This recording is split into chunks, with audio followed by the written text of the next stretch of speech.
വൈകുണ്ഠം എന്നാൽ ആശങ്കകളില്ലാത്ത സ്ഥലം എന്നാണ് അർത്ഥമാക്കുന്നത്. ഇത് ഭൗതിക ലോകത്തിന് അതീതമായി സ്വർഗ്ഗലോകങ്ങൾക്കും ഉപരിയായി സ്ഥിതി ചെയ്യുന്ന ഒരു ആത്മീയ ലോകമാണ്. വിഷ്ണുവിന്റെ വാസസ്ഥലം. വൈഷ്ണവ വിശ്വാസപ്രകാരം വിഷ്ണു ഭഗവാൻ തന്റെ പത്നി ലക്ഷ്മീദേവിയോടൊപ്പം ഇവിടെ വസിക്കുന്നു. മോക്ഷത്തിന്റെ സ്ഥലം.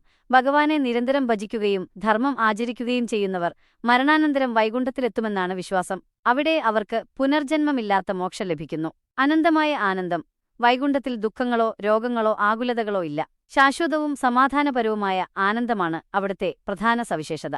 ദിവ്യമായ സൗന്ദര്യം. വൈകുണ്ഠം മനോഹരമായ ഉദ്യാനങ്ങളും ആനന്ദം നൽകുന്ന കാറ്റും ആഗ്രഹങ്ങൾ സഫലമാക്കുന്ന കൽപ്പവൃക്ഷങ്ങളും നിറഞ്ഞ ഒരു ലോകമായി വർണ്ണിക്കപ്പെടുന്നു. അവിടുത്തെ എല്ലാ വസ്തുക്കളും ദിവ്യവും പ്രകാശമുള്ളതുമാണ്. ശുദ്ധമായ അസ്തിത്വം. വൈകുണ്ഠത്തിൽ വസിക്കുന്നവർക്ക് ശുദ്ധമായ ആത്മീയ ശരീരങ്ങളായിരിക്കും. അവർക്ക് ഭഗവാനോടുള്ള അചഞ്ചലമായ ഭക്തിയാൽ പൂർണ്ണ സംതൃപ്തി ലഭിക്കുന്നു.